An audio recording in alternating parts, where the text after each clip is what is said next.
저번 시간에 그 이류반은 사실은 요거를 했거든요.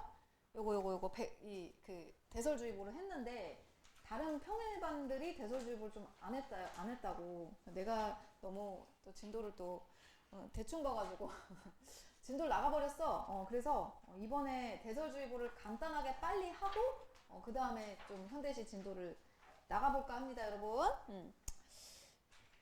자, 볼게요. 103페이지예요. 103페이지. 수능 특강? 103페이지. 됐어요? 됐어? 자, 103페이지 보고. 해일처럼 굽이치는 백색의 산들. 요거 이제 간단하게 할게. 저번에 이류반은 좀 했었어서 요거 간단하게 할게요. 자, 요거는 군부 독재의 현실을 비판하는 시였다. 그지? 군부 독재의 포갑성. 군부 독재. 이런 것의 이제 포갑성. 이런 거를 비판하는 시였다. 이렇게 생각을 하면 돼요. 그걸 어디서 알 수 있느냐? 시어를 통해 알 수 있지.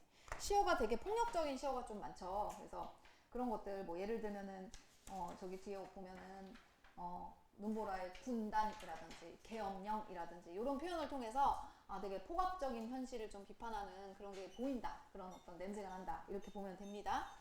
그러니까 군부 독재 현실, 뭐 박정희 정권 우리 다 알고 있겠지만 역사적인 평가가 좀 갈리는 좀 이유 중에 하나는 이 정권 자체가 좀 정당하지 못한 방법으로 정권이 잡은 거죠. 그러니까 이제 정당한 방법, 민주주의의 방법으로 대통령에 당선이 된 게 아닌 케이스잖아요. 그렇기 때문에 이 군부 독재 자체가 좀 불안하니까 그런 거를 막기 위해서 내가 대통령이 되어야 되는 이유, 이제 내가 이 나라를 잘 사는 나라로 만들겠다. 그래서 경제개발 이런 데 좀 포커스가 맞춰졌고, 그래서 경제개발을 굉장히 급속도로 빠른 속도로 읽어냈다는 거야. 그렇기 때문에 그런 부분에 대해서는 또 평가가 좋은 집단들도 있어. 근데 이제 문제는 그 과정에서 절차를 따지지 않고 한 부분도 있죠. 그래서 그런 부분이 또 어떤 불합리함을 야기를 시키고, 그리고 본인들의 정권에 대해서 의심의 눈초리라든지 비판의 어떤 시각으로 바라보는 사람들에 대해서 억압, 압력을 써가지고 그 사람들이 말을 하지 못하도록 언론을 통제한다든지 이런 식의 방법을 좀 많이 썼다라는 거야.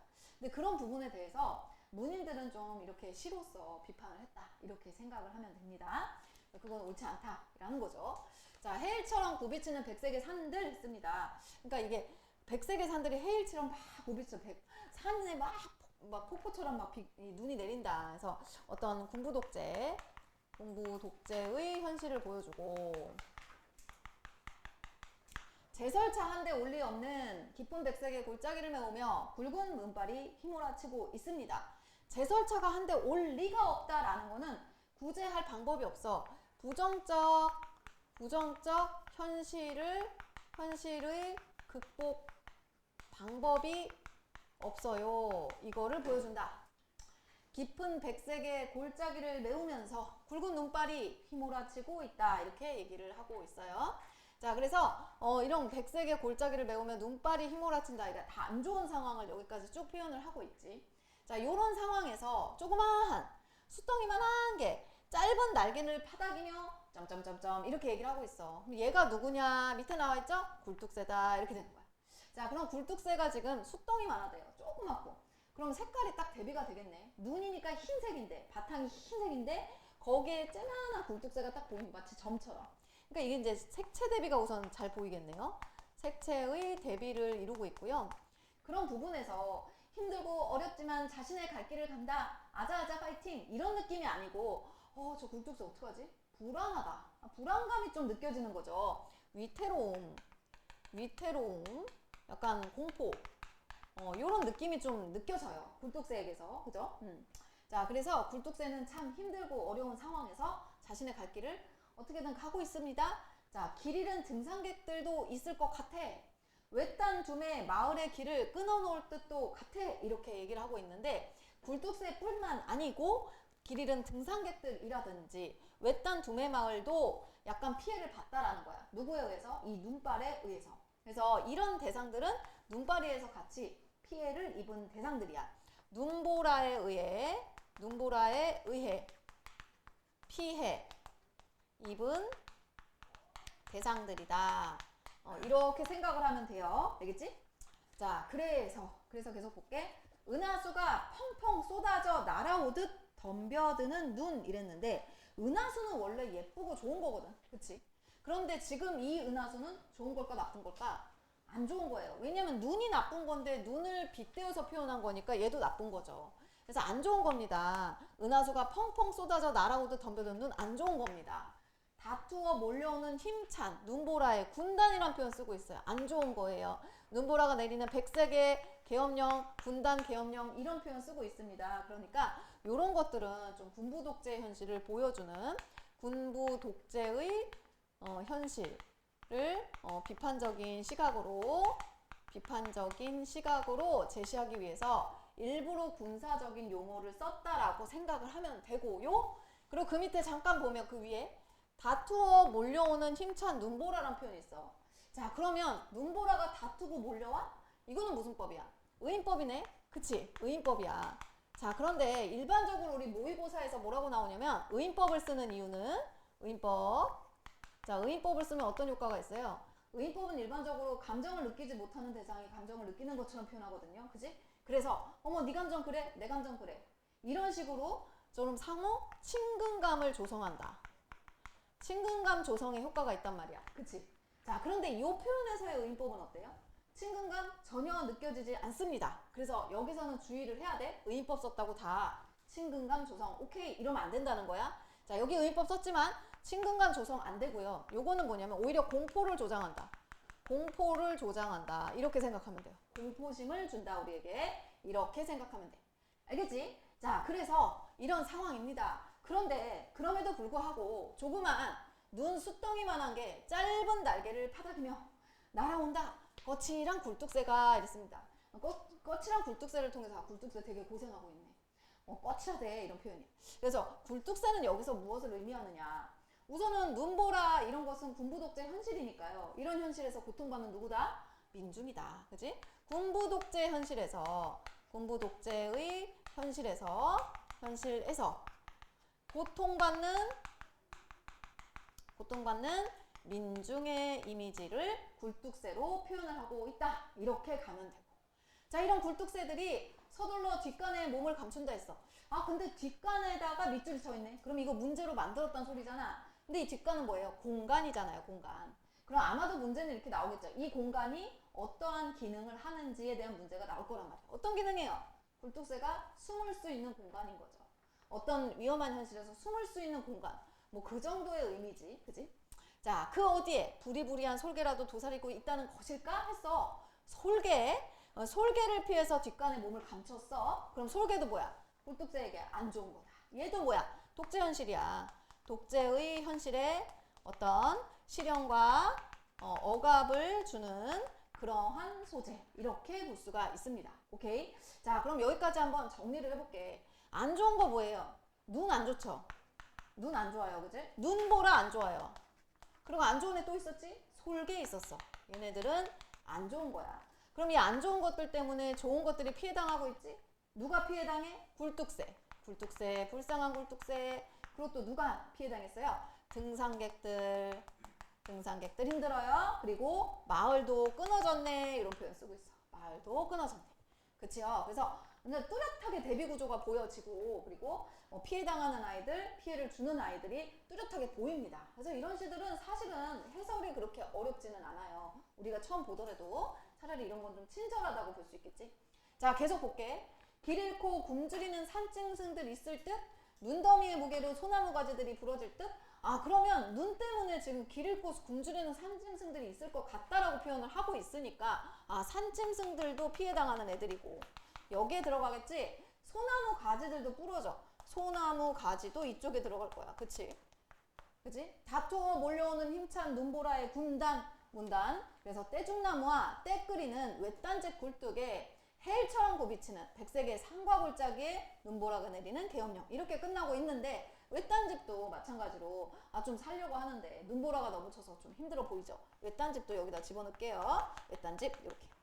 그래서 피해당하는 사람들, 피해를 주는 사람들, 이렇게 시어의 의미가 뚜렷하게 대비구조 이루고 있다라는 거고, 그리고 어떤 표현상의 특징을 보자면 눈보라가 내리는 백색의 계엄령 이렇게 끝나고 있는데 이 부분이 어디랑 똑같아? 이연의 내용하고 똑같아요. 이연의 반복을 쓰고 있다. 그리고 군사용어로 끝을 맺고 있습니다. 그래서 군사정권의 이미지를 좀 더 강조하고 군사정권의 이미지를 강조하고 내용을 끝내고 있네. 뭐 요 정도로 정리를 할 수가 있겠네. 이렇게 볼 수가 있어요. 자, 그래서 대설주의보를 간단하게 끝을 냈어요. 그리고 오늘 해야 되는 부분을 좀 할 텐데요. 그게 어디냐면 현대시 9. 현대시 9. 자, 그 여름의 끝 하고 그 나무입니다. 그 여름의 끝하고 그 나무인데요. 시간이 좀 가가지고 이거는 문제는 따로 풀 시간은 좀 주기가 좀 힘들 것 같고 같이 한번 보는 걸로 할게요. 같이 문제도 보고. 자, 그런데 우선은 문제 풀기 전에 이거 거의 다 처음 봤을 거란 말이야, 그지? 그래서 항상 힌트를 얻기 위해서 보기 박스를 참고로 해서 힌트부터 챙기고 가보도록 하자, 그지? 보기 박스 한번 보세요. 4번에 있어. 4번에 있고 페이지는 108페이지야. 보이니?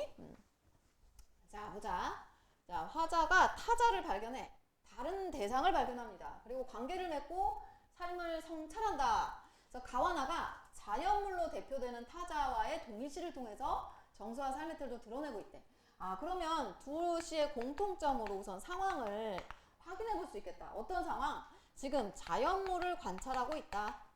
자연물을 관찰하고 있는 상황 우리가 우선 체크해 볼 수 있겠네.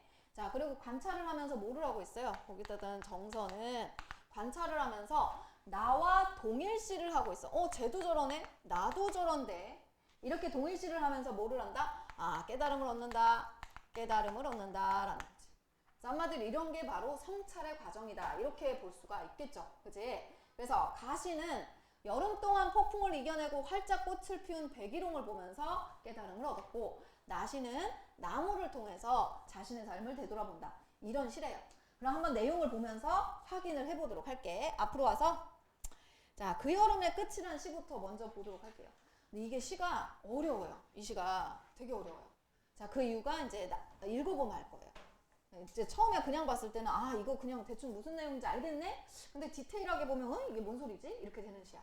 자, 내용 볼게. 그 여름나무 백일홍은 무사하였습니다. 이렇게 시작하고 있어. 백일홍이기 때문에 꽃이 100일이 간대. 근데 100일이가 그렇구나 이렇게 생각할 수 있는데요. 실제로 꽃이 한 달 이상 안 가거든요. 그러니까 백일홍은 100일이니까 거의 3달 아니니 엄청 오래 간다는 소리예요. 이렇게 생각하면 되고 얘가 주로 꽃을 피우는 시기가 6월에서 9월이랍니다. 그러니까 여름에서 가을로 넘어가는 시기까지 꽃이 핀대요. 알겠지? 그렇게 우선 생각을 해보자. 백일홍이 무사했어요. 여름이 시작되는 시즌에서 가을까지 가는 꽃이에요. 그러니까 여름에 우리 얼마나 태풍이 많아. 우리 뭐 매미 뭐 이런 거 바다 매미만 생각나네. 아무튼 그런 막 태풍 계속 있잖아. 그런 거를 이겨내. 그리고 그 다음 폭풍도 왔는데 또 이겨내. 그리고서는 꽃이 마치 우박처럼 붉은 꽃을 막 매달았다는 거야. 그지? 근데 꽃이 피는 걸 좀 아름답지 않게 표현한 느낌 있지 않아요? 꽃이 아름답게 핀 게 아니라 우박처럼 매달았대. 그죠? 약간 이게 뭔가 좀 이렇게 꽃의 자체의 아름다움에 주목한다기보다는 꽃이 살아야 되는 살아내는 생명력? 이런 거에 좀 주목한 느낌이 강해요. 그지? 정리를 해보자. 한 차례 폭풍은 뭘 의미할까? 이 백일홍에게. 뭘까요? 시련이지. 그렇지. 시련이지. 현실의 시련이에요. 현실의 시련을 받고 또 받고 근데 쓰러지지 않았다는 건 아, 얘가 되게 어떤 존재야? 강인한 존재네. 강인한 존재입니다. 그죠? 그래서 얘가 마치 꽃을 매단 걸 뭐라고 표현했냐? 우박처럼. 와, 쏟아지는 우박처럼. 그지? 직요법이야. 붉은 꽃을 매달았대요. 그냥 핀 게 아니라 매달았다. 마치 사람이 매다는 것처럼 표현했으니까 의인법에 해당을 하고요. 붉은 꽃들을 매달았다의 붉은 꽃의 의미는 그럼 무엇일까? 시련을 이겨내고 강한 생명력이 막 피었다. 강인한 생명력을 표현한 거야. 강인한 생명력. 이거를 표현했는데 좀 아름다움에 주목하진 않고 좀 강한 어떤 그런 느낌적인 느낌? 뭐 결실 뭐 이런 거 이런 거에 좀 주목을 한 것 같습니다. 그죠? 1년의 내용은 대충 알겠죠? 그러니까 고난을 이겨내고 꽃을 피웠다. 와, 피웠어. 자, 그런데 2형을 보자. 그 여름 나는 폭풍의 한가운데 있었습니다. 아까 전에 보기 박스에서 봤지? 자연물을 관찰하면서 나랑 동일시한다 그랬잖아. 나도 폭풍의 한가운데 있었어. 아, 그러니까 나도 시련을 겪었구나. 이렇게 알 수 있어요. 동일시한 거야. 나도 시련을 겪었지. 자, 그런데 여기서 잘 조심해야 돼요. 자, 그 여름 나의 절망은 장난처럼 붉은 꽃들을 매달았지만 했어. 좀 느낌이 이상하지 않아? 왜냐면 붉은 꽃이 여기도 나오고 1년에도 붉은 꽃이 나왔어. 자, 그런데 1년에 붉은 꽃 뭐였지? 시련을 이겨내고 피어낸 거야. 그러면 좋은 거니 나쁜 거니? 자, 시련을 이겨내고 피어냈으면 좋은 거예요, 나쁜 거예요? 좋은 거잖아요. 그러면 1년에서 A의 밑줄 찐 붉은 꽃은 좋은 겁니다. 자, 근데 여기 봐봐요. 나의 절망이 붉은 꽃을 매달았대요. 자, 그러면 여기서의 붉은 꽃은 뭘까요? 안 좋은 거죠. 절망이 심화됐다는 의미예요. 그래서 여기서의 붉은 꽃의 의미는 절망의 심화, 절망의 심화.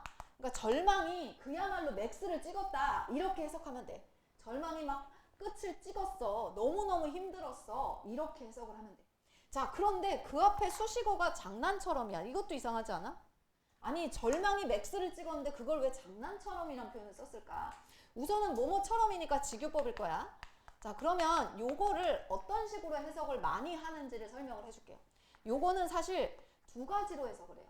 두 가지로 해석하는데 이게 많이 헷갈리고 어려워. 자, 한번 해볼게. 자, 우선 첫 번째는 뭐냐면 이렇게 해석을 해. 아유, 그래. 그랬지 뭐. 약간 이렇게 자기의 절망이 이만큼인데 그걸 별일 아닌 것처럼 표현했다. 이렇게 해석을 하는 거야. 그래서 약간 거짓말처럼 약간 의도하지 않았는데 어찌어찌 보니까 좀 그렇게 됐어. 이런 식으로 표현한 거야. 그러니까 그걸 좀 축소해서 표현했다. 이렇게 생각하면 돼요. 굉장히 큰 일인데 내 인생을 막 흔들 만한 굉장한 큰 일인데 그거를 별일 아닌 것처럼 스쳐 지나가도 그렇게 표현했다. 그렇게 해석을 하기도 하고 여기서 좀 더 가서 반어법이다 이렇게 보는 견해도 있어요. 반어법이야. 장난처럼이 아니라 진짜 심각한 거였는데 장난처럼 별일 아닌 것처럼 표현했다 이렇게 해석을 하기도 해요. 그래서 주된 해석은 좀 반어법으로 많이 가요. 알겠지? 그렇게 볼 수가 있어. 그럼 다시 한번 정리해 볼게. 나도 또한 저 백일홍과 같이 폭풍의 한가운데 서 있었대. 백일홍을 보면서 나의 삶을 생각한 거야. 나도 저렇게 절망의 시기가 있었어. 그리고 그 절망이 정말 꽃을 피웠지. 절망이 끝을 향해 달렸지. 그래서 붉은 꽃이 매달았지. 그럼에도 불구하고 나는 여러 차례의 폭풍을 해도 쓰러지지 않았지. 이게 뭐냐면 뭐가 쓰러지지 않았어? 이 붉은 꽃이 쓰러지지 않았다는 거니까 이렇게 정리를 하면 돼요. 나의 절망이 끝을 찍었음에도 불구하고 그럼에도 불구하고 계속 이어졌다. 그러니까 시련이나 절망이 지속되었다. 이렇게 해석을 하는 거야. 알았지? 됐나요? 그래서 여기에서 백일홍하고 나랑 동일시 되는 건 폭풍을 만났다 하나예요. 폭풍을 만났다 하나지 여기에 붉은 꽃과 저기에 붉은 꽃을 계속 얘기하지만 같은 걸로 이어서 해석을 하면 안 된다는 거야. 알았지? 시련을 만난 거랑 하나만 똑같다. 자, 그래서 넘어지면 매달리고 타올라 불을 뿜는 나무인 백일홍, 억센 꽃들이 두어평 좁은 마당을 피로 덮을 때 장난처럼 나의 절망은 끝났습니다. 이렇게 우선 해석이 됐는데 정리를 해보면 넘어지면 매달리고 타올라서 불을 뿜는 나무인 백일홍. 자, 그래서 이 백일홍은 어떤 열정을 가지고 있다. 넘어지면 매달리고 타오른다. 어떤 열정적인 존재이고. 자, 불을 뿜는다. 아주 강인한 존재라는 거야. 강인한 존재. 그래서 이런 백일홍이 피워낸 그 억센 꽃들. 그래서 이게 바로 어떤 100일 동안 피는 이 꽃들이죠. 강인한 어떤 생명력의 꽃들. 강한 생명력의 꽃들이. 자, 이런 애들이 두어평 좁은 마당을 피로 덮을 때 이랬어.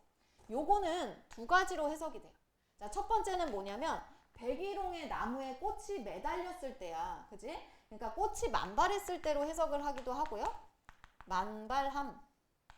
만발했을 때로 해석을 하기도 하고, 자, 두 번째는 꽃이 떨어졌을 때로 해석을 하기도 해요. 그런데 주된 해석은 좀 이쪽입니다. 꽃이 떨어졌을 때로 해석을 합니다.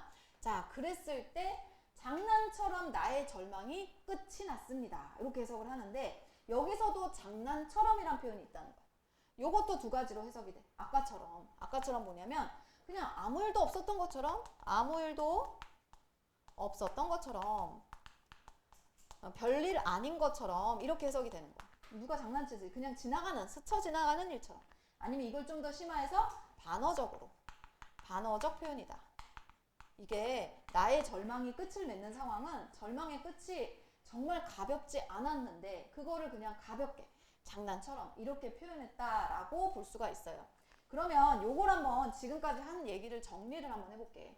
자, 지금 그 여름의 끝이란 말이에요. 그 여름이 끝을 향해 달려가고 있는 상황에 대한 이야기였어. 그치? 자, 그랬을 때 그 여름에 백일홍이 피었단 말이에요. 백일홍의 꽃이 핀 걸 봤어. 그걸 보면서 나는 쟤랑 나랑 비슷하네? 동일시의 감정을 느낀 거야. 동일시를 한 거야. 자, 뭐가 비슷하냐면 쟤도 폭풍을 만났어.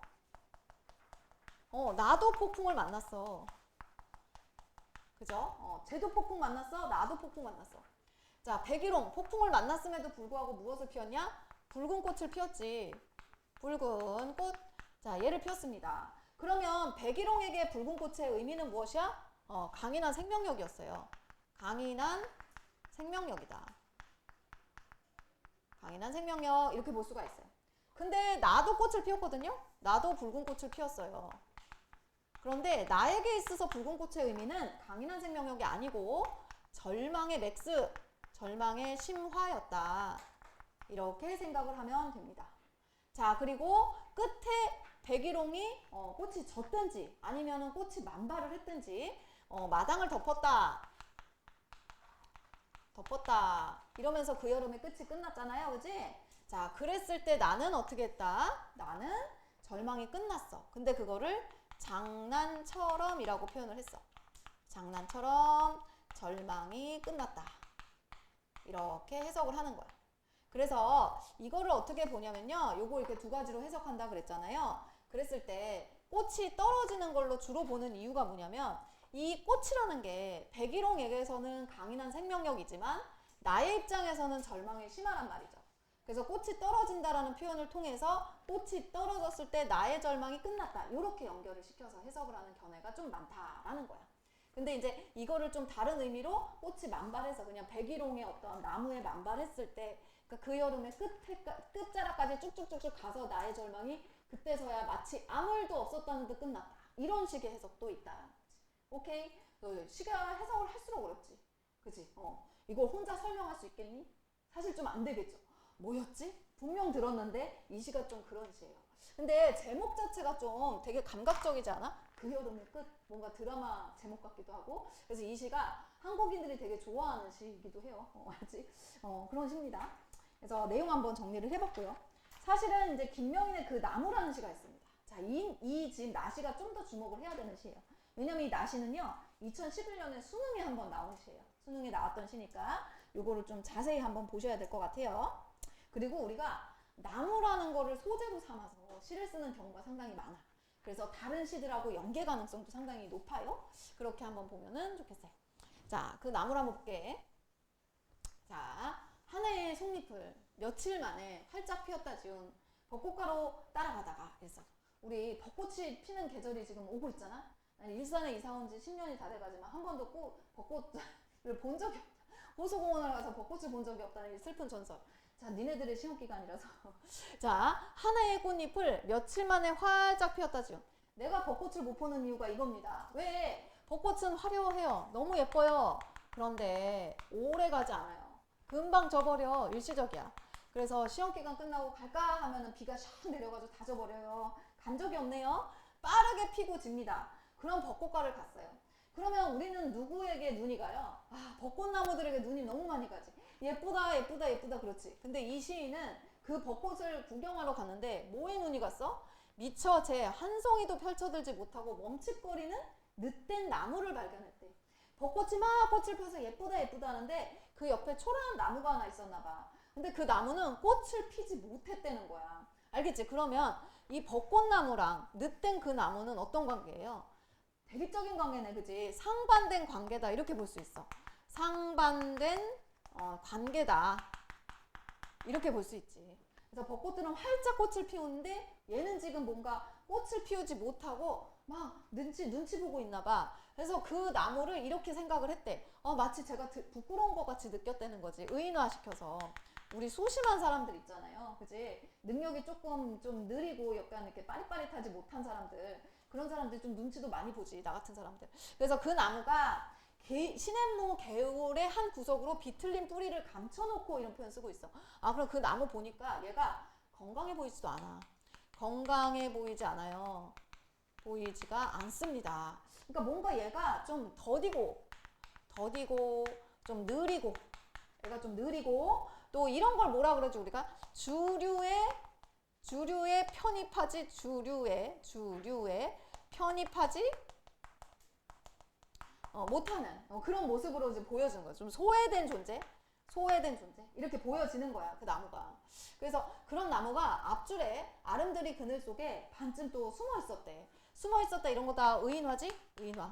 그래서 마치 애가 이렇게 나무랑 나무 사이에 숨어서 그냥 옆에 눈치 보면서 이렇게 살아가고 있는 것처럼 보였다는 거야.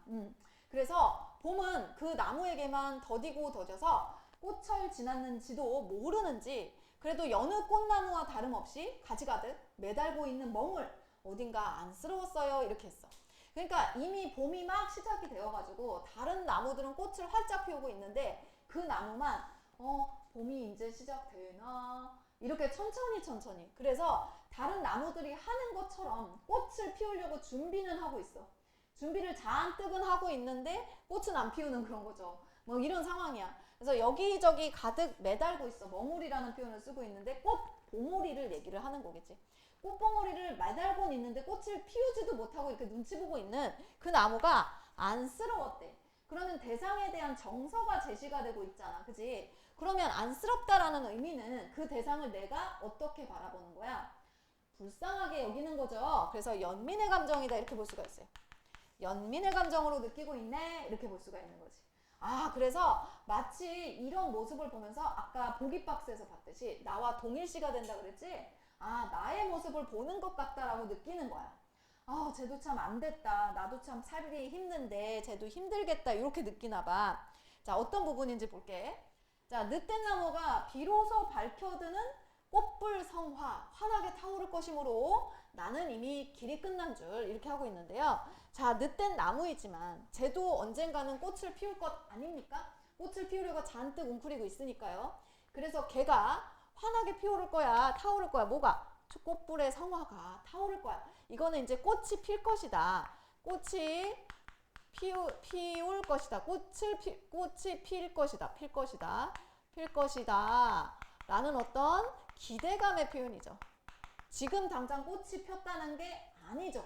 근데 우리 수능 문제 이런 거 잘 나와요. 지금 당장 꽃을 피웠다. 이렇게 가면 안 되겠지, 그지? 그러니까 뭔가 비유해서 표현을 한 거야. 꽃으로 비유해서 표현을 한 건데 약간의 기대감이 섞인 표현이지. 환하게 타오를 거심으로 기대하고 있잖아. 그럴 거야. 그럴 거심으로 미래를 기대하고 있다. 믿고 있다. 믿음을 가지고 있다. 그래서 나도 이미 길이 끝난 줄 까맣게 잊어버리고 한참이나 거기 멈춰 서 있었어요. 이건 뭐냐면 한참 동안 걔를 바라보고 있었대. 아직 꽃도 피우지 못한 애고 초라한 애라서 아무도 관심을 두지 않는데 나 혼자 걔를 한참 바라보고 있었다. 몰입하고 있었다. 나와 동일시를 해서 몰입하고 있었다라는 거야.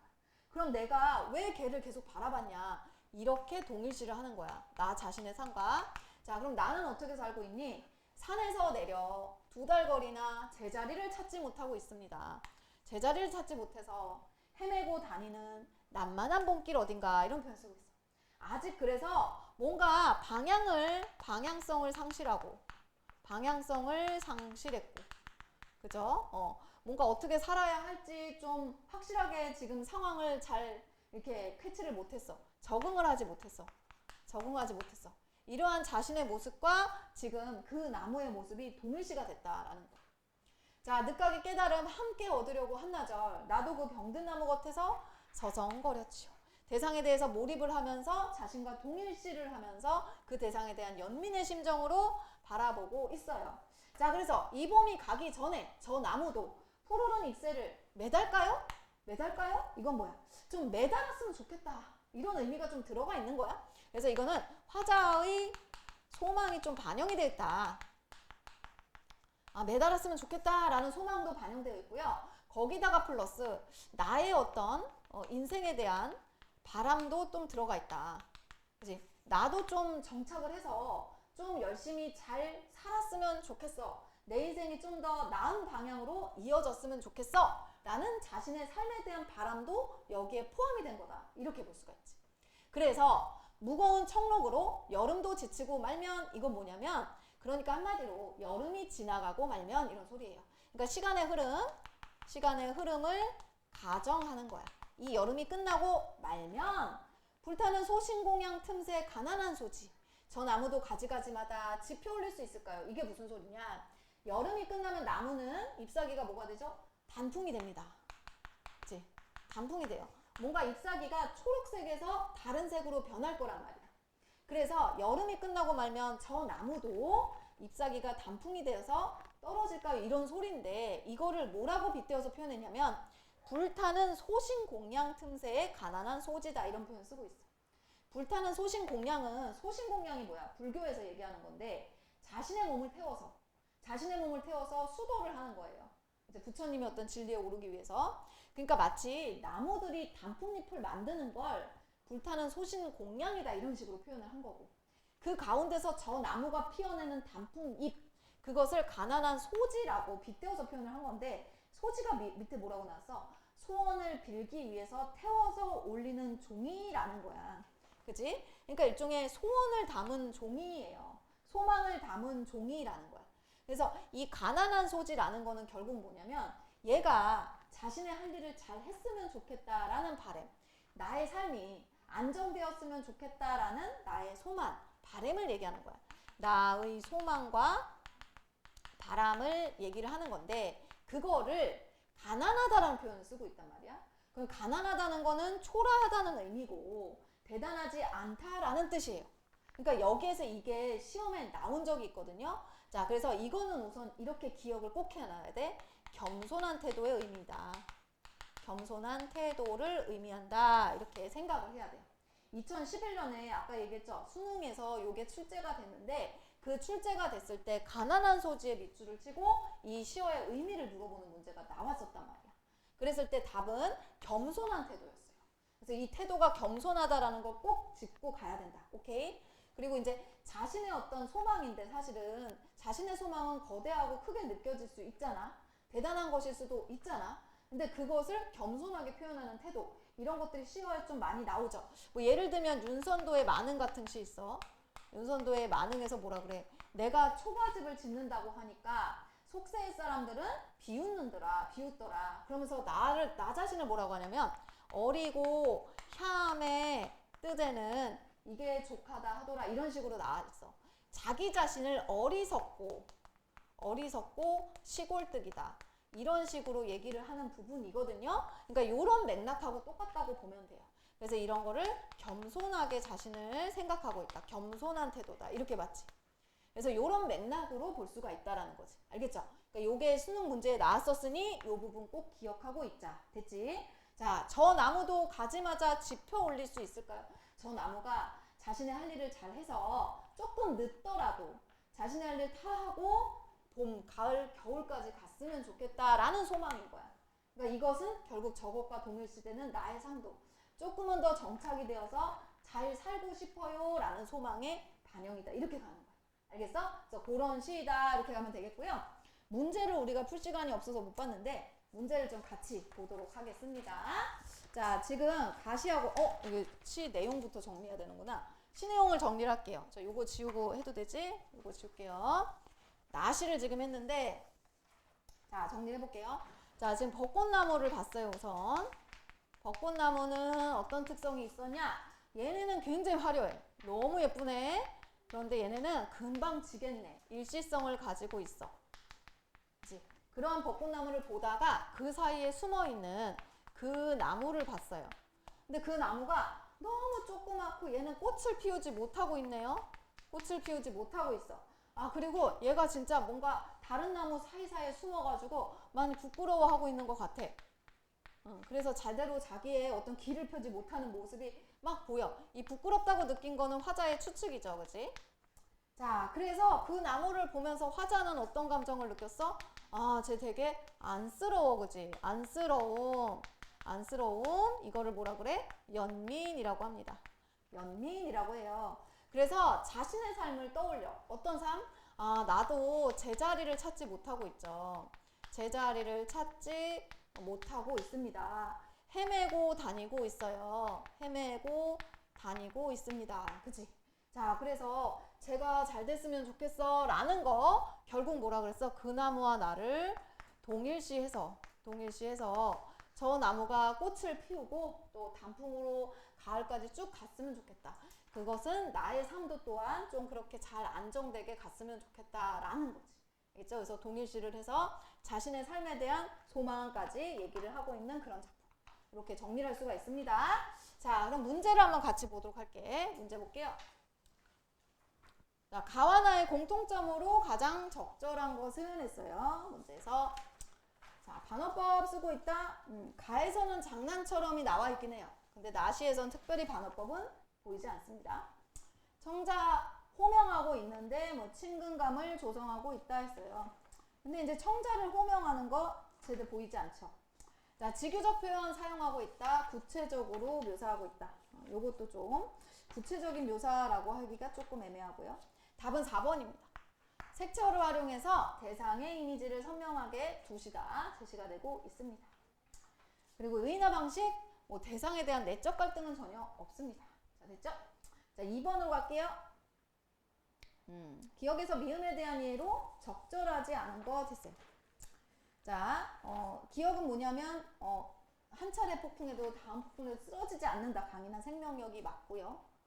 자, 니은도 보면 나도 또한 그 여름에 폭풍 속에 있었다. 유사한 상황에 있었더라. 됐지. 자, 디귿도 보면은 미처 꽃 한 송이 펴지 못하고 머뭇거리는 모습. 그러니까 나무의 성장 속도가 좀 느리다. 이런 거를 봤고. 됐죠? 그리고 리을도 나도 병든 나무 겉에서 서성거렸다라는 건 친근감을 느끼고 나의 모습을 보는 것 같고 애정을 느꼈다라고 볼 수 있지. 5번이 답이죠. 자, 주어진 상황을 극복할 수 없는 나무야? 아니죠. 극복을 했으면 좋겠다라고 소망으로 끝내고 있잖아. 극복을 할 수 있을지 없을지는 사실 알 수 없죠. 그런데 나의 기대감이 있었어요. 그렇기 때문에 극복할 수 없다. 이렇게 단언하기는 어렵다라는 거야. 자, 그 다음 3번 볼게. A, B를 비교한 내용 가장 적절한 것은 했어. A는 붉은 꽃이었고요. B는 꽃불성화였어요. 자, 이 문제의 답은 4번인데요. 나머지는 다 틀렸고요. 4번 보면 백일홍이 맺은 결실이죠. 앞부분 1년의 붉은 꽃이니까 좋은 겁니다. 그죠? 시련을 이겨낸 강인한 생명력이고. 자, 그리고 꽃불성화는 늦된 나무이지만 얘가 맺을 꽃이잖아. 그러니까 맺을 결실에 대한 기대감이다. 4번이 맞습니다. 이렇게 보면 되고요. 자, 마지막 4번. 아까 보기 박스는 읽어봤고. 자, 4번의 답은 3번인데요. 3번 한번 보면 이 봄을 지나 늦된 나무가 여름도 지칠 때야 가난한 소지를 지펴 올릴 수 있다고 인식하는 것. 자, 화자가 타자와 같이 소외된 처지의 자신에게 연민의 감정을 느낀다 했는데, 자, 가난한 소지가 아까 뭐라 그랬지? 자신의 소망에 대한 겸손한 태도였죠? 연민의 감정을 느끼는 게 아닙니다. 알겠죠? 그래서 가난한 소지를 연민으로 가면 안 되고요. 연민의 감정은 그 나무 자체로 가야 되겠지. 그치? 그래서 이렇게 연결이 안 된다. 오케이? 자, 그래서 요 정도로 이제 현대시 9는 마무리를 할게. 자, 조금 쉬었다가 뒤에 이어서 진행할게요. 좀만 참자. 좀만 쉬세요.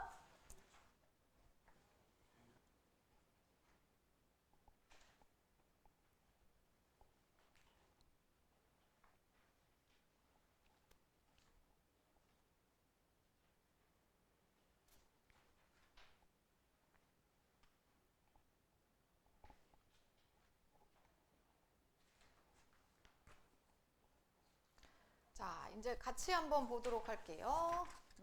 시는 다 읽어봤지? 자, 먼저 4번 보기 박스 확인하고 2시에 대해서 힌트 얻고 갑시다. 자, 가와 나의 화자는 다른 대상과 물리적이거나 심리적인 거리가 발생한 상황인데, 이런 상황이 이제 부정적으로 인식이 되는 상황인데요. 그런데 화자가 그 상황을 긍정적으로 인식을 해서 역설적인 인식으로 그래서 성찰을 하고 성숙을 이끌어낸대. 정리를 해보면 이제 2시 모두 다 상황은 좀 부정적인 상황으로 보여지는 상황인가 봐. 뭔가 대상과 물리적, 심리적 거리가 발생한 화자와 대상 간에 거리가 발생을 했고, 그리고 이런 상황은 일반적으로는 우리가 부정적으로 인식할 수 있는 상황이래요. 그런데 이 부분에 대해서 정서는 무엇이냐면 부정적으로 인식할 수 있지만 우리는 그 부분에서 긍정적인 부분을 발견을 해. 긍정적 부분을 발견을 해서 그래서 이 부분에 대해서 성찰을 한다. 성숙을 한다. 뭐 이런 식으로 정리를 할 수가 있겠네. 2시에서 공통점 이렇게 볼 수 있고 내용을 또 확인을 해봅시다. 앞으로 돌아와서 109페이지 갈게요. 현대시 10입니다. 첫 번째 시가 오세영의 원시라는 시인데 우리 안경 맞출 때 원시 렌즈, 근시 렌즈 이런 거 알죠? 원시가 뭐지? 원시가 뭐야? 원시는 가까이 있는 건 잘 안 보이고 멀리 있는 게 보이는 게 원시잖아요. 그치?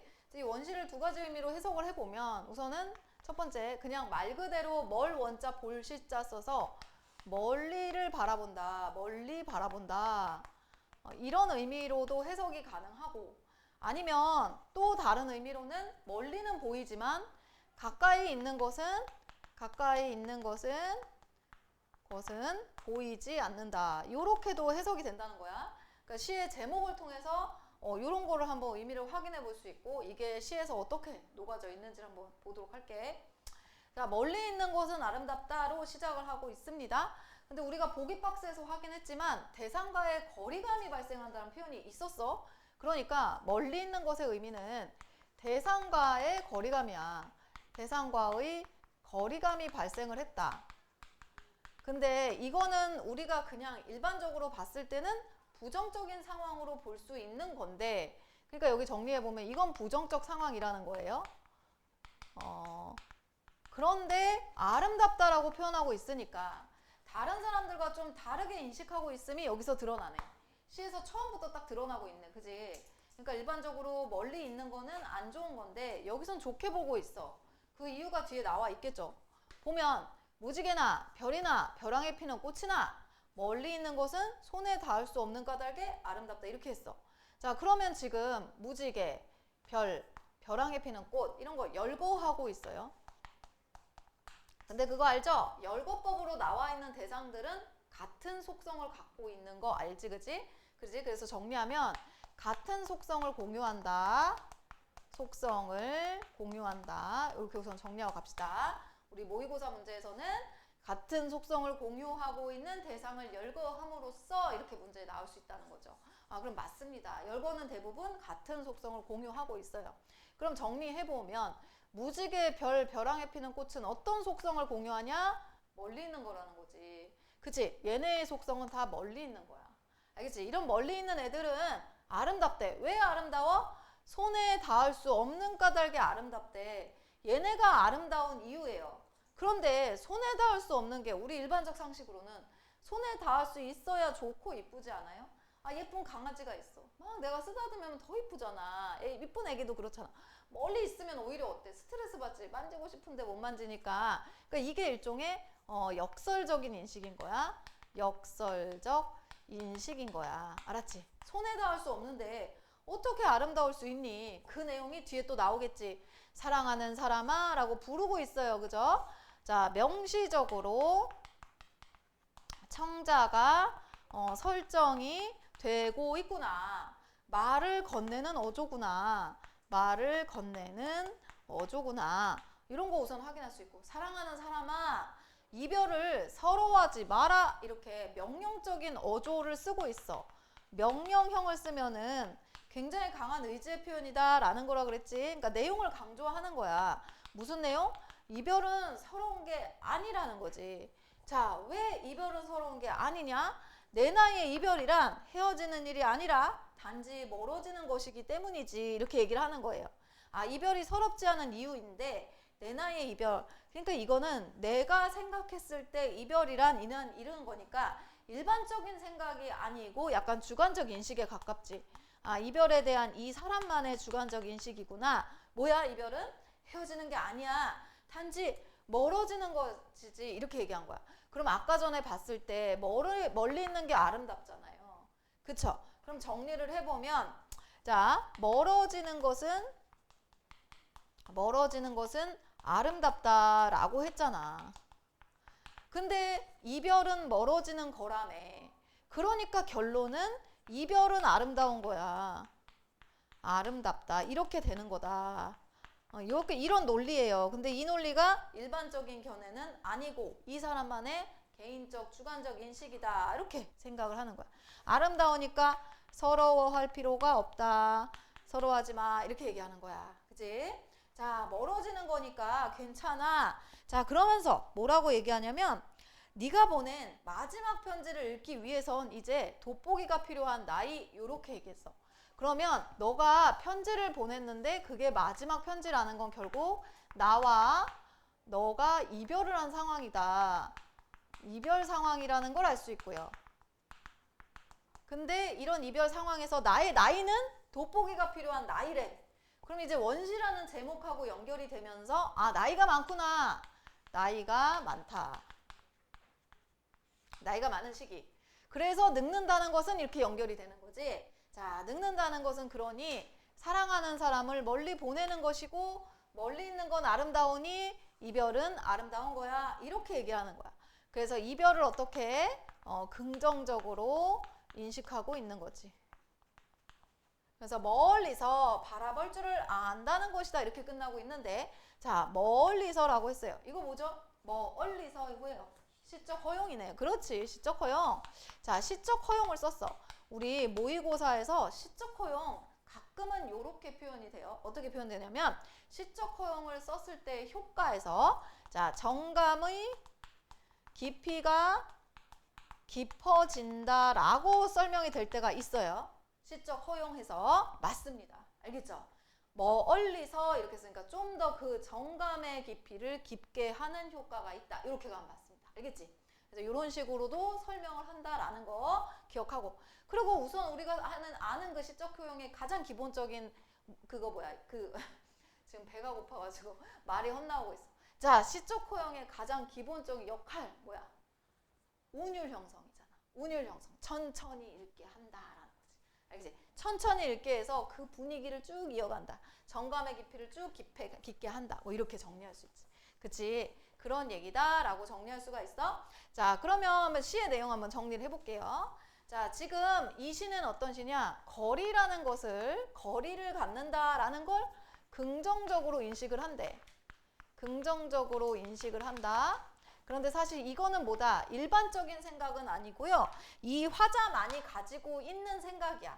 어떻게 보면 되게 역설적 인식이라고 볼 수 있어요. 그쵸? 거리가 있는 건 나와 멀어지는 거고 부정적인 거라고 생각했는데 이 사람은 이렇게 우선 딱 정리하고 갑니다. 자, 왜 이러냐? 정리를 해보자. 자, 왜냐하면 멀리 있는 건 말이지. 멀리 있는 것은 자, 그것은 손을 댈 수 없는 것이고 손을 댈 수 없는 것이고 자, 그렇기 때문에 아름다운 거야. 이렇게 인식을 해요, 이 사람은요. 그죠? 근데 여기에 대응이 되죠. 대응이 되는 거야. 그러니까 말이야. 멀리 있는 건 이별이거든. 우리는 이별을 하면 슬픔으로 인식을 해. 그런데 이별은 곧 멀리 있는 거고 말이야. 거리감을 갖는 거고 말이야. 자, 그렇게 되면 아름답기 때문에 우리 서러워할 필요가 없어. 이렇게 얘기를 하는 거죠. 그래서 이별을 긍정적으로 받아들이는 거지. 이런 식으로 대응이 되는 거예요. 대응이 되어서 아, 화자는 왜 그렇게 받아들일 수 있느냐 하면 이 화자는 어떤 화자냐? 돋보기를 쓰는 화자란 말이야. 돋보기를 쓰는 나이래. 아, 나이가 많음, 나이 많음, 나이가 많음. 자, 이렇게 정리할 수가 있겠고요. 늙었다. 그렇기 때문에 화자는 이렇게 이별을 서로할 필요가 없는 것이다. 이별에 관해서 이별에 관한 성숙한 인식을 하는 화자다. 성숙한 인식이 가능하다. 왜? 나이가 많기 때문이죠. 성숙한 인식이 가능하다. 이렇게 정리가 되는 거예요. 이런 식으로 정리할 수 있는 시다. 됐지요? 이별에 관해서. 우리는 그지. 근데 나이가 먹으면 확실히 누구와 뭐 헤어졌다 싸웠다 이런 부분에 대해서 좀 많이 무뎌져. 왜냐면 여러 번 겪게 되면 사실 별거 아니게 되죠. 그래서 좀 이게 좀 인간이 몇 번째 겪었는데 좀 아, 저 사람 별로다. 이게 촉이 와요. 그러면 촉이 오면 내가 이제 거리감을 두죠. 그래서 나중에 또 내가 예상했던 어떤 행동을 했을 때 그럴 줄 알았어. 약간 이게 이런 해안 이런 게 좀 생기기도 해. 얼마 전에 우리 집 애가 지금 5학년에 올라가거든. 근데 와 진짜 별일이 다 있어. 5학년에 올라가는 애인데 4학년 때 있었던 일인 거지. 단짝 친구가 있었어. 근데 걔가 성격이 좀 이상했던 거야. 그러니까 잘 들어봐. 이상한 애가 맞아. 어떻게 이상하냐면 예를 들면은 걔가 야 내가 학교 끝나고 전화할게 받아 막 이랬나 봐. 그러니까 우리 집 애는 좀 워낙에 아무 생각이 없는 애가 순수 그 자체거든. 그러니까 집에 와서 까먹은 거야. 까먹고 전화를 잘 안 봐요. 전화기를 안 보고 좀 있다가 생각이 나서 보니까 전화가 막 몇 통이 와 있는 거지. 그래서 너무 미안해가지고 미안해 내가 잊어먹었어 이렇게 카톡을 보내니까 걔가 너 나한테 사과해. 왜 나의 시간을 뺏었어? 이런 식의 답이 오는 거야. 근데 이게 초등학교 4학년인데 좀 이제 좀 특이하지. 그래가지고 이제 우리 집 애는 항상 걔한테 미안해를 해야 되는 거야. 그러니까 어떻게든 상황을 자기가 사과를 해야 끝나. 근데 이제 얼마 전에 뭐 이런 일이 있었던 거야. 근데 이제 사과를 하면서도 우리 집에도 내가 왜 굳이 이렇게까지 사과를 해야 되나 이런 생각이 들었나 봐. 그래서 아니 근데 그냥 이렇게 한 거지 뭐 이거를 꼭 우리가 꼭 반드시 약속을 하고 이런 건 아니잖아. 뭐 이런 식으로 얘가 이제 얘기를 한 거야. 근데 그가 갑자기 조금 지나서 몇 분이 지나서 그 칼 있죠 칼 과일 깎는 칼을 사진을 찍어서 우리 집애한테 카톡을 보낸다. 그 다음에 칼 사진을 보내. 그러더니 네가 나를 아프게 했기 때문에 자기가 너무 힘들어서 살 수가 없대. 그러면서 이렇게 협박성으로 보내. 진짜야 초사가 그랬다? 그러니까 근데 우리 집에는 너무 순진 애가 진짜 순진하거든요. 그래서 걔가 너무 놀란 거지. 그래서 바들바들 떨면서 막 너 이러지 마 왜 그래 막 난리가 난 거야. 근데 답이 없어. 근데 좀 있다가 자기 손을 살짝 이렇게 한 사진을 보낸 거야. 그러면서 괜찮아 하나도 아프지 않았어 뭐 이러고서 보내는 거야. 피가 조금 났지만 뭐 이러고 보냈어. 그래가지고 근데 나도 처음에 좀 무섭거든. 근데 이게 초등학교 4학년이잖아. 보는 거야. 우리 집 애가 막 난리가 난 거지. 그래서 너무 미안해. 내가 정말 미안해. 미안하다를 막 100번을 한 거야. 그러고서는 엄마가 뭐 요아정을 사줘서 기분이 풀렸어. 내일 학교에서 보자 이러고 왔어. 그러고서는 얘는 밤새 고민을 한 거야. 왜냐면은 이런 친구를 처음 만났잖아요. 어떻게 해야 될지 얘가 모르는 거지. 그러니까 얘가 고민했는데 걔가 너무 영악한 게 걔가 너네 엄마한테 말하지 마 이렇게 보낸 거야. 그러니까 진짜 우리 애가 말 안 한 거야 나한테. 근데 이게 촉이 있잖아. 이상한 거야 느낌이. 그래서 이상하게 얘 핸드폰 보고 싶은 거야. 봤더니 막 그런 게 와 있는 거야. 깜짝 놀란 거지. 그래서 나도 처음에 웃었거든. 이게 뭐 일본 만화를 많이 봤나 막 이랬어. 근데 이게 초등학교 4학년인데 이거 좀 아닌 것 같은 거지. 그래서 이제 담임 선생님한테 보냈다. 이런 일이 있었는데 이걸 어떻게 해야 되냐. 그랬더니 학교에서 난리가 난 거지. 그래서 교감 선생님, 교장 선생님 회의를 하고 뭐 난리가 난 거예요. 그러면서 나보고 학폭으로 신고를 하라는 거야. 근데 나는 처음 알았는데 학교에서 학폭을 하라고 그런다? 그러니까 이게 학부모한테 학폭을 말리지를 않고요. 뭐라고 얘기하냐면 내가 원하는 거는 그냥 이 친구가 좀 정서적으로 불안한 것 같으니 우리랑 좀 거리를 두게 해달라 했더니 학부모가 학폭으로 신고를 해야지 거리를 둘 수가 있다는 거야. 자기네가 뭘 어떻게 할 수 있는 방법이 없대. 그러면서 학폭을 하라는 식으로 자꾸 얘기를 해. 근데 나는 4학년밖에 안 된 애를 어떻게 그렇게 하냐. 그래서 좀 그거는 아닌 것 같다. 그래서 원하시는 게 있냐. 그래서 그쪽 부모님이 좀 아셨으면 좋겠고 좀 사과를 해주셨으면 좋겠고 그냥 거리를 뒀으면 좋겠다. 그랬더니 이제 그쪽 부모님이 사과를 했어. 하고 이렇게 좀 끝났어. 근데 이게 이제 거리를 두는 게 애가 힘든 거야. 애가 뭐냐면 계속 아직도 그래. 갑자기 자다 말고 엄마 걔는 나한테 왜 그랬을까? 그걸 아직까지 지금 시간이 한 3달 지났거든요. 너무 상처가 큰 거예요. 그래가지고 걔가 어떻게 나한테 그럴 수가 있지? 나는 걔를 위해서 초코와인도 양보하고 뭐래더라? 뭐 코코아도 주고 뭐 저번에 마이쮸도 줬는데 자기가 뭐 마이쮸 뭐 사과 맛을 참고 걔를 줬는데 어떻게 걔가 나한테 그럴 수가 있는 거야? 난리가 난 거야. 그래서 이제 달래주는 거지. 그래 나랑 뭐 이렇게 세상에는 못된 사람과 착한 사람이 있는 게 아니다. 나랑 맞는 사람과 안 맞는 사람이 있다. 안 맞으면 거리를 둬야 돼. 근데 이 거리를 둔다는 걸 아직도 이해를 못 하더라고. 그래서 계속 그 집착을 하고 있어. 걔가 나한테 어떻게 그럴 수가 있나. 어떻게 해야 되냐. 학교를 가서 걔 얼굴을 어떻게 보냐. 그래서 방학이 있어서 그나마 좀 다행이긴 했는데 아무튼 좀 그런 일도 있었어. 그래가지고 너무 특이하지 않아 근데? 초사인데? 웃기니? 근데 나 되게 심각했어 그때. 그래서 왜냐면 나도 딱 처음에는 별일 아니라고 생각을 했거든요. 애가 뭐 만화를 막 따라하나 보다. 근데 학교에서 막 학폭을 하라고 막 난리가 난 거야. 그래가지고 진짜 나 한 3일 동안 계속 전화기 붙들고 있었다니까. 계속 전화 와가지고. 또 그런 적이 있었어요. 별 이상한 그게 다 있지, 그치? 자, 그다음에 이제 나시 볼게. 나시. 자, 요거는 이제 차심이라는 시인데요. 되게 친절하게 차심이 뭔지를 다 설명을 해주고 있지. 차심이라는 말이 있지. 찻잔을 닦지 않아서 물 이끼가 끼었나 했더니 차심으로 찻잔을 길들이는 거라 했지. 이렇게 설명을 하고 있습니다.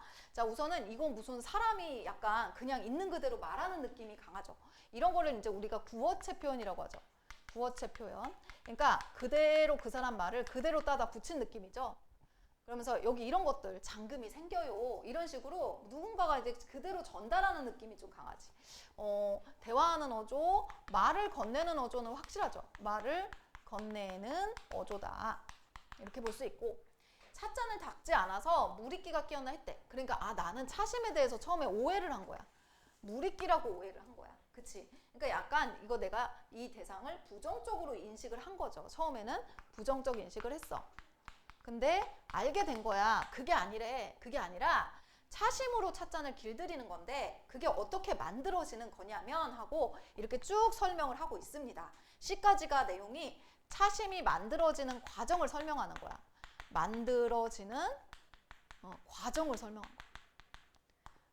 과정을 설명했는데 어떻게 만들어졌냐면 가마 속에서 흙과 유약이 다툴 때 그릇에 잠금이 생겨요.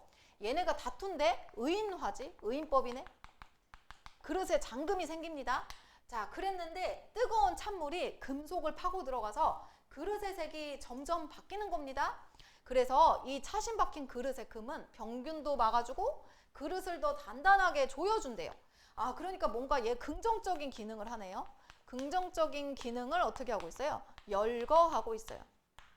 차심의 긍정적 기능, 병균도 막아주고 단단하게 조여주고 이런 기능을 한대요. 자, 그러면서 불가마 속의 고통을 다스리는 차심, 차심에 대해서 의미 부여를 하고 있네. 불가마 속의 고통을 다스리는 것이다. 그것이, 그러니까 불가마 속의 고통을 다스리는 그것이 차의 마음이라는 말처럼 들렸대.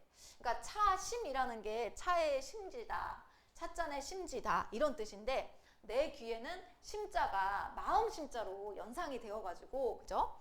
마치 차의 마음이다 이런 식의 내가 새로운 인식을 했다는 거야. 새로운 인식. 그것이 이제 차의 마음이구나 이렇게 인식을 했대. 그래서 이 주관적인 인식이죠? 이게 주관적인 인식이고, 그래서 이거를 긍정적으로 대상을 바라보고 있구나라는 걸 알 수 있는 거야. 그러니까 처음에는 뭔가 물이 끼다라고 생각을 했는데 그게 아니구나라는 걸 알게 되었다라는 거지. 자, 그래서 수백 년 동안 대를 이은 잔에서는 차심만 우려도 맛이 난다는데 갈라진 너와 나 사이에서도 그런 빛깔을 우릴 수 있다면 하고 지금 뭐 하고 있어? 지금 인간관계로 이거를 대입을 시켜서 또 한번 설명을 하고 있습니다. 그러니까 갈라진 너와 나 사이, 우리는 이별한 사이야. 이별한 상황이네? 이별을 한 상황에서, 이런 상황에서도 그런 빛깔을 우릴 수 있다면 너무 좋겠다. 이런 소망이죠, 소망. 기대하고 있어요? 소망하고 있어요? 아픈 금속으로 찬물을 내리면서 금마저 몸의 일부인 양 이렇게 설명을 하고 있는데 일부인 양 하고 끝나버리네. 그지? 그러니까 이거는 지금 문장이 완결된 상태로 끝난 게 아니라 중간에 끊어졌어. 그지? 불완전한 종결이라는 거야. 불완전한 종결로 끝을 맺고 있다라는 거지. 자, 이렇게 불완전하게 끝나면 어떤 효과가 있을까? 뭔가 딱 정리가 되면은 우리한테 메시지 딱 끄고 끝나거든요. 근데 뭔가 이렇게 정리가 안 되는 듯 하면서 던져준 거야. 그러면은 읽는 입장에서는 빈 공간이 생기는 거죠. 그럼 빈 공간 안에 내가 상상해서 그것의 내용을 채워 넣는 거지. 그래서 그런 걸 뭐라고 하냐면 시적인 여운이 형성된다. 시적 여운 형성. 이렇게 볼 수 있죠. 시적인 여운이 형성된다. 이렇게. 그치? 그래서 이거 이제 차심이 생긴 것을 인간관계에 대입을 시켜가지고 우리가 다툼으로 갈라졌을 때 마치 뜨거운 물 같은 어떤 존재가 우리에게 영향을 끼쳐서 더 단단한 우리의 이 관계를 만들어줬으면 좋겠다라는 소망으로 이어져서 설명을 하고 있어요. 자, 그럼 이거 내용도 한번 정리를 해볼게요. 내용 정리.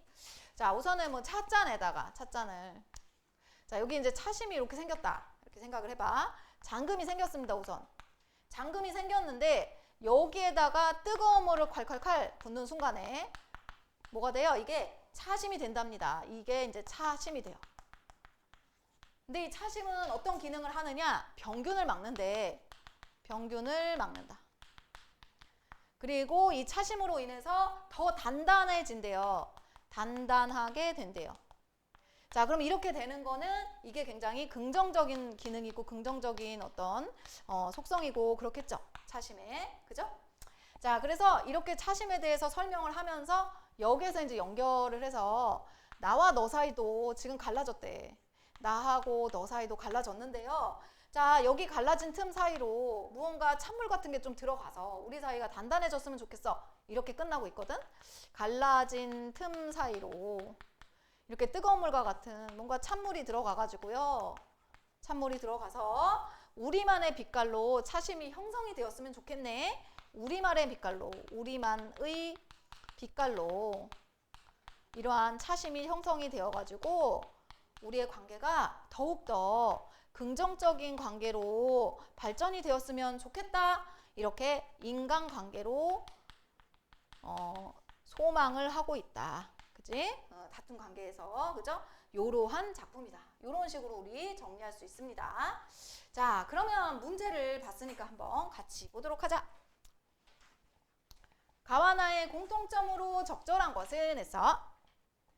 자, 유사한 구조를 반복하고 있다. 시적인 정서를 강조하고 있다 했는데요. 나시가 의외로 유사한 구절이 없어요. 가시는 있거든요. 뭐뭐 하는 것은 아름답다. 이게 있는데 나시는 보이지 않아서 그건 아닙니다. 자, 그리고 종결되지 않는 문장을 사용하는 거는 나시에만 또 있었어요. 가에는 없었습니다. 명령형 어미 사용하는 거 화자의 단호한 의지 둘이 다 보이지 않고요. 상대를 지칭하는 표현 가시에서는 사랑하는 사람아, 나시에는 너. 그죠? 그래서 4번이 맞습니다. 그지? 시의 청자를 분명하게 제시한다. 명시적으로 드러낸다. 맞습니다. 5번. 속성이 유사한 대상을 열거하는 부분이 가시에선 있었는데 나시에는 또 없었어요.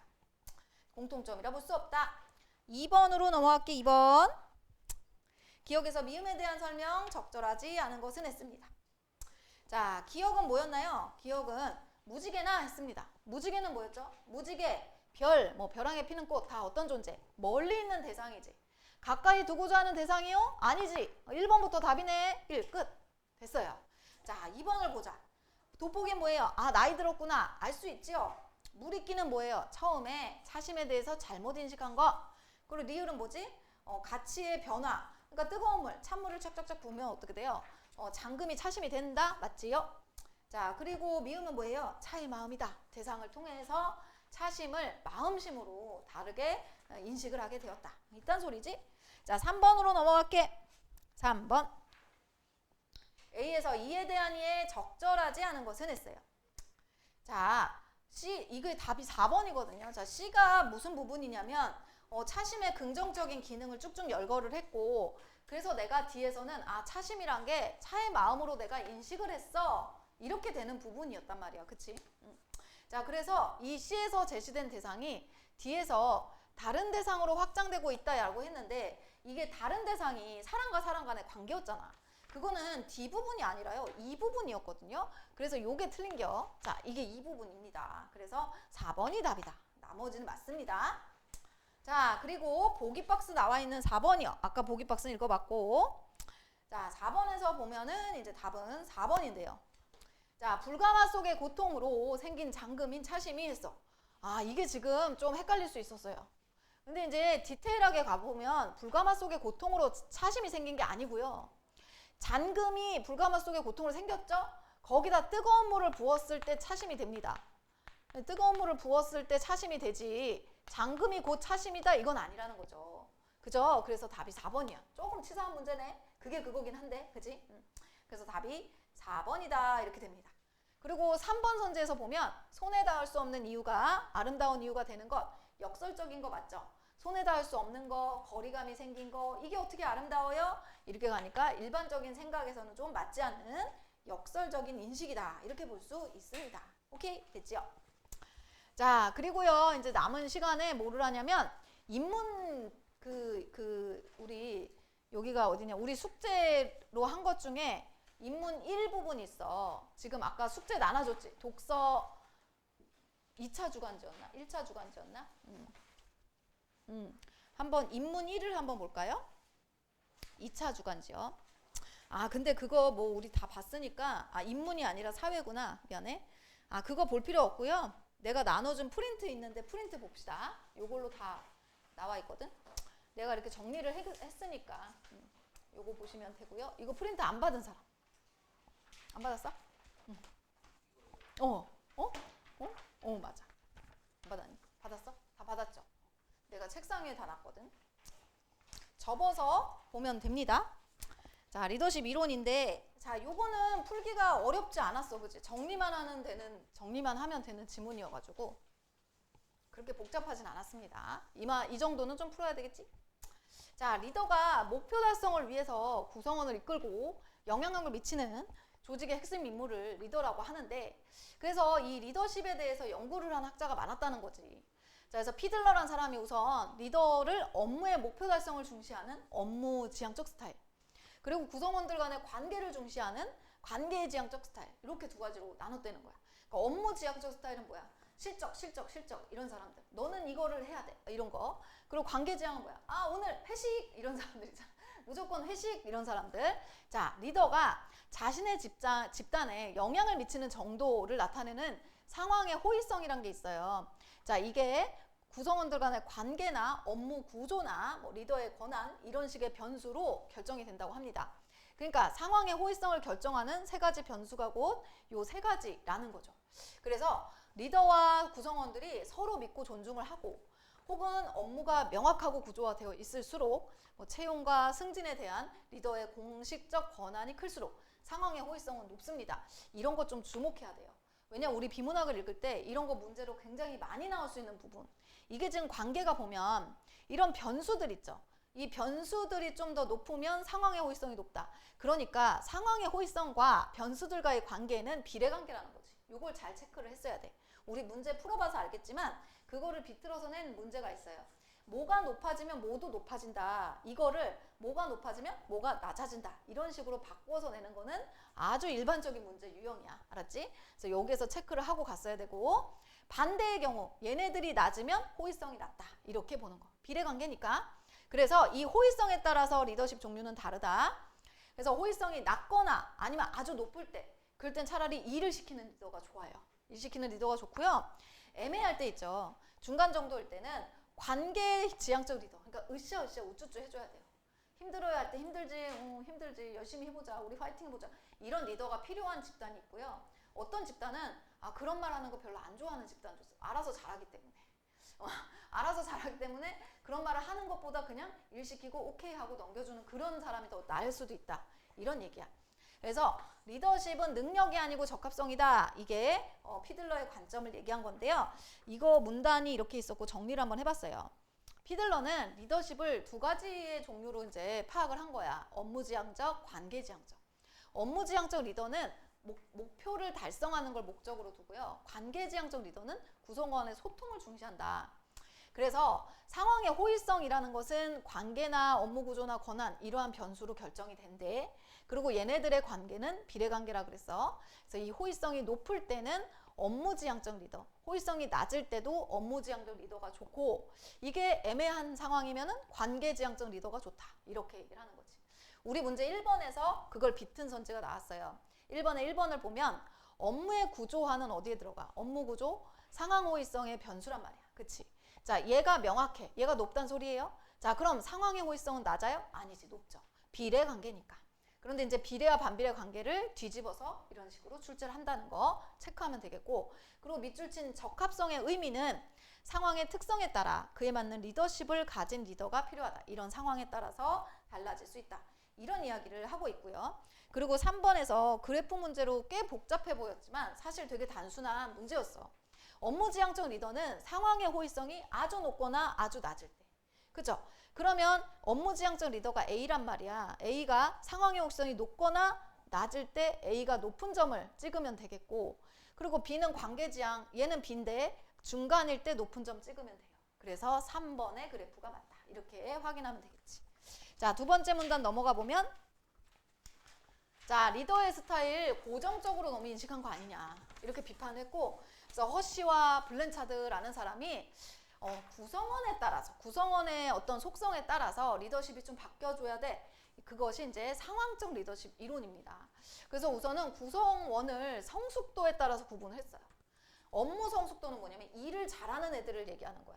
심리적 성숙도는 뭐냐면 파이팅이 강한 애들 있죠. 열심히 하겠습니다. 이런 애들. 그런 애들을 얘기를 하는 건데, 업무 성숙도, 역량, 직원의 능력과 경험이고요. 또 심리적 성숙도, 의지, 적극성, 의욕, 자신감입니다.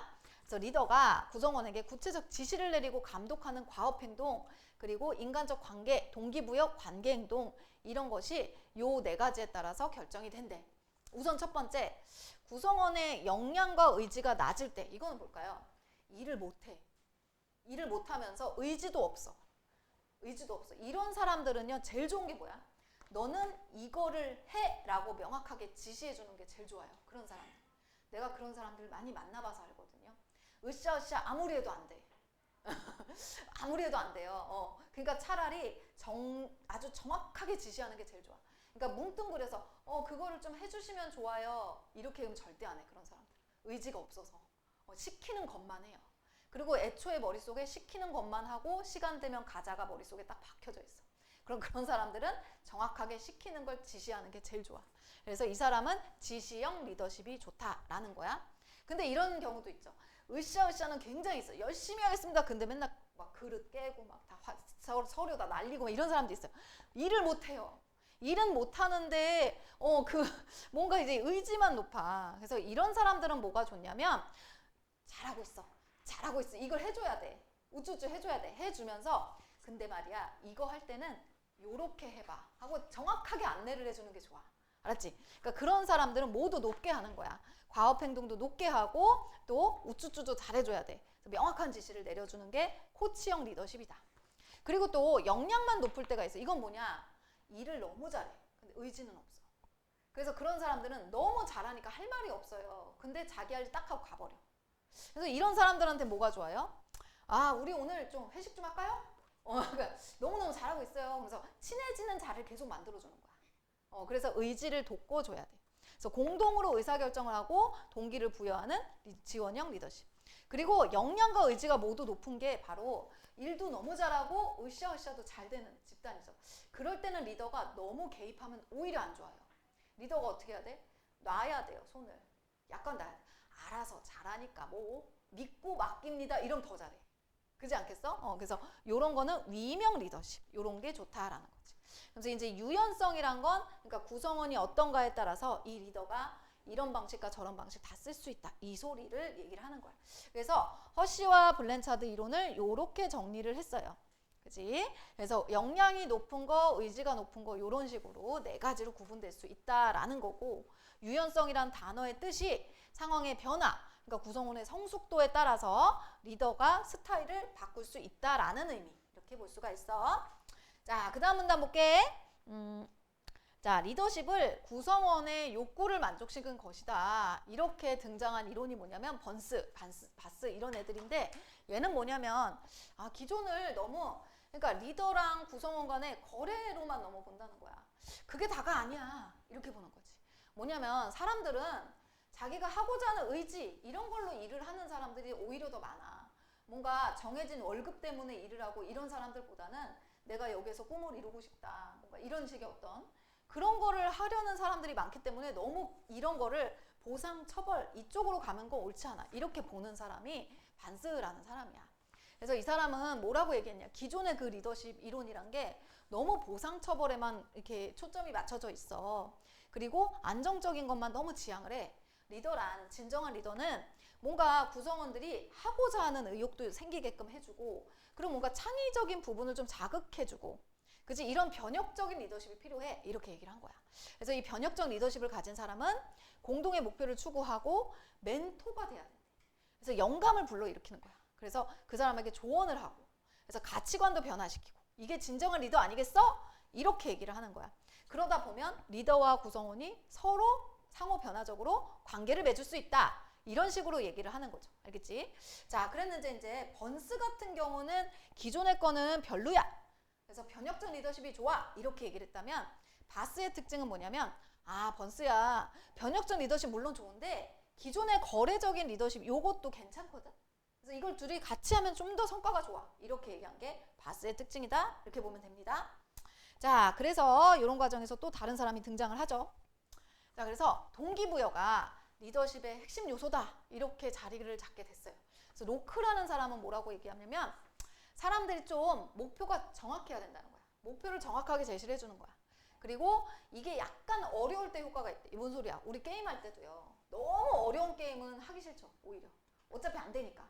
근데 내가 했을 때 너무 쉬우면 또 어때요? 재미가 없죠. 그러니까 게임은 어때? 목표를 살짝 높게.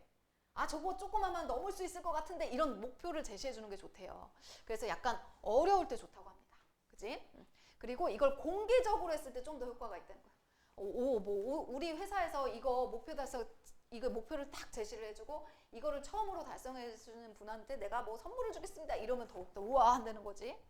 대시와 라이언은 또 뭐라고 얘기했냐면 사람이란 존재는 통제받는 걸 싫어한대. 그리고 스스로 결정할 때 비로소 내적 동기가 일어난다는 거야. 너무 터치하는 거 안 좋아한대요. 그리고 오히려 이 사람은 이렇게 얘기했대. 물적인 보상, 월급 더 줄게, 이거 더 해. 사람들이 싫어한대. 내적인 동기를 감소시킨대. 근데 이 생각은 나와 완전 달라. 돈을 많이 주면 좋지. 왜 안 좋아? 돈이 바로 동기부여지, 그치? 근데 이 사람들은 좀 약간 희망의 그런 생각인 것 같아. 내적 동기를 감소시켜. 돈으로만 사람을 평가하지 마세요. 약간 이런 주의인 거야. 돈이 최고인데. 자, 확실한 목표 제시, 칭찬, 의사결정, 참여, 뭐 자유권 이런 것들이 내적 동기를 증가시킨다. 나는 의사결정 못하게 해도 되는데. 자, 어쨌든 요렇게 정리할 수가 있습니다. 자, 그래서 그 다음 쪽. 요건 이제 보기 박스를 보면 나와 있는 내용을 적용하는 문제잖아요. 그죠? 그래서 보기 박스를 볼 때 어떤 식으로 적용할 수 있는지를 좀 정리를 해놨는데 두 기업에 관한 내용이 나왔어. 그치? 자, 한 기업, 지금 K 기업의 사람들은 태도는 적극적인데 업무에 숙달되지 않았대요. 그래서 일을 못해. 근데 으쌰으쌰는 되게 있어. 열심히 하겠습니다. 이래놓고 막 다 깨버리려고 막 다 날려버리고 이런 사람들. 그럼 이런 사람들 어떻게 하라 그랬지? 우쭈쭈 해주면서 일하는 거 확실히 제시해줘야 돼. 그죠? 그래서 코치형 리더십이 어울린다. 이렇게 체크를 할 수 있어야 돼요. 자, 그리고 P에서는 사람들이 일은 되게 잘해요. 근데 뭔가 의욕이 없어요. 자기가 하는 일 잘하면서 의욕이 없어. 이런 사람들은 뭐라 그랬지? 관계 행동을 잘해줘야 돼. 일은 잘하기 때문에 일에선 터치하면 안 돼요. 이런 사람들은. 그래서 오히려 잘하고 있어. 우리 같이 해보자. 이러면 오히려 우하고 올라와. 지원형 리더십이 요구돼요. 자, 그런데 지금 갑이 요 상태지. 이 사람들은 지금 코치형으로 높은 가업, 높은 관계를 해줘야 되는데 여기다 대고 보상과 차별을 명확하게 정했대요. 이거는 지시형에 해당해요. 너 이거 해! 라는 거야. 그럼 이런 사람들은 우하고 쑥 떨어져. 나는 우 했는데 쑥 떨어지는 거지. 아, 정말 회사가 왜 이렇게 인간적이지 않고 막 개인적이고 너무 차갑고 막 이런단 말이야. 적합하지 않아요.